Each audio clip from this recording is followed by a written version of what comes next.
ಎಲ್ಲರಿಗೂ ಶರಣು ಶರಣಾರ್ಥಿ.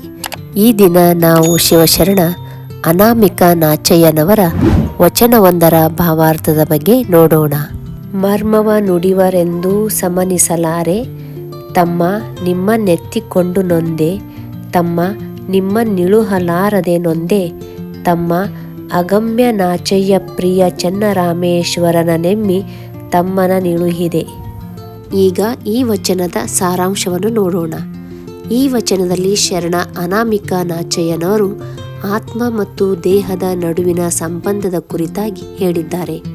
ಆತ್ಮವು ಸದ್ಗತಿಯನ್ನು ಹೊಂದಲು ಮತ್ತು ದುರ್ಗತಿಯನ್ನು ಪಡೆಯಲು ದೇಹವೇ ಕಾರಣವಾಗುತ್ತದೆ. ಆತ್ಮ ಮತ್ತು ದೇಹದ ನಡುವೆ ಸೋದರಿಕೆಯ ಅಂದರೆ ಅಣ್ಣ ತಮ್ಮಂದಿರ ಸಂಬಂಧವಿದೆ ಎಂದು ಹೇಳಿದ್ದಾರೆ.